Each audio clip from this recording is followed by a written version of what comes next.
exatamente 20 anos.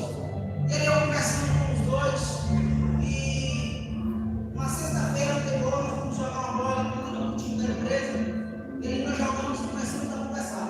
Eu comecei a dialogar com eles. Um até vai visitar uma igreja, vai de vez em quando lá, visita, vai e volta para casa. E quando foi na segunda-feira, ele chegou e veio conversar comigo. Aí ele falou: eu apontei, eu fiz isso, fiz aquilo. O que eu devo fazer? Falei: a única coisa que você deve fazer é você voltar para a casa do Senhor, reconhecer que você está errado e verdadeiramente buscar o Senhor de novo. Porque a Bíblia deixa bem claro: aquele que se arrepende e deixa, alcança a misericórdia. Quando foi à noite, ele me mandou um áudio do pastor amigo dele, e falando dessa forma, falando: meu filho, não fica triste, porque quanto mais você pega, mais Deus se apaixona por você. Aí eu peguei o celular e mandei para ele, falei: cara, manda esse pastor se converter, porque a Bíblia não nos fala dessa forma.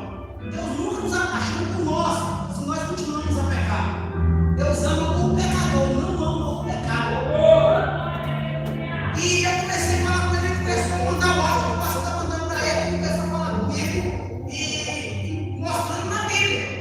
E eu aprendi no meio da caminhada, porque eu também já fui enganado. Só que quando eu fui enganado, eu comecei a analisar. O Senhor falou: para você não se enganar, comece a buscar a minha palavra, comece a ler a minha palavra. E eu comecei a comer a palavra, comecei a meditar na palavra do Senhor.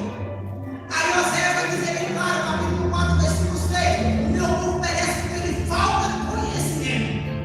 Oséias capítulo 6, versículo 3: andamos e precisamos em conhecer a Deus.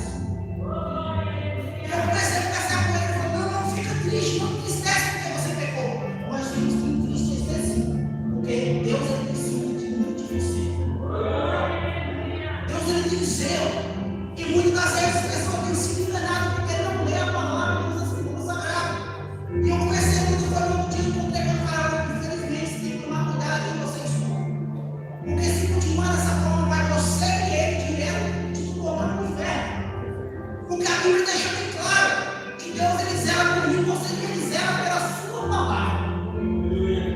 E o contexto que nós acabamos de ler é só nós voltar de novo em Gênesis capítulo 1. A Bíblia diz em Gênesis capítulo 1, versículo 1: no princípio Deus criou os céus e a terra sem forma e vazia, e sua espírito pairava sobre a face do abismo. O Senhor faz uma criação belíssima. A Bíblia diz que o Senhor cria um jardim chamado Éden, e ali ele cria tudo. Só que agora no capítulo 2 a Bíblia diz que Deus cria um homem. E alguns historiadores vão dizer que a Trindade estava reunida naquele momento. Estava o Pai, o Filho e o Espírito Santo. E falou: tem que construir um adorador, tem que construir um criador em espírito e verdade. Alguns chegam a dizer que estava na beira do rio. O Senhor olha para a margem do rio e começa a ver essa imagem. E aí ele começa a desenhar o homem, começa a contemplar o homem. Só que aí Deus constrói o homem e coloca para cultivar o jardim.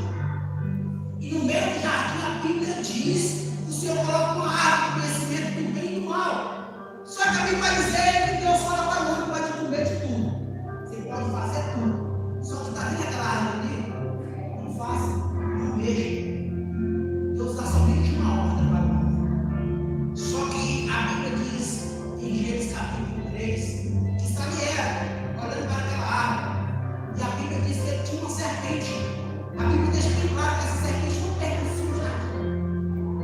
A Bíblia deixa bem claro. Só que ali, quando aquela mulher ela começa a olhar, que ele começa a desejar. Ela começa a olhar aquele fruto. Um fruto belíssimo. Como fala que é uma maçã, mas a Bíblia não diz que não é uma maçã. A Bíblia diz que é um fruto. E ela começa a desejar aquele fruto. Agora a Bíblia diz que a mulher ela come daquele fruto. E a Bíblia diz que agora a mulher é um pedaço para o homem. Só que eu vou focar agora em Gênesis 3:15. O Senhor dá uma ordem. O Senhor vai falar para o homem. O Senhor vai falar para a mulher e para a serpente.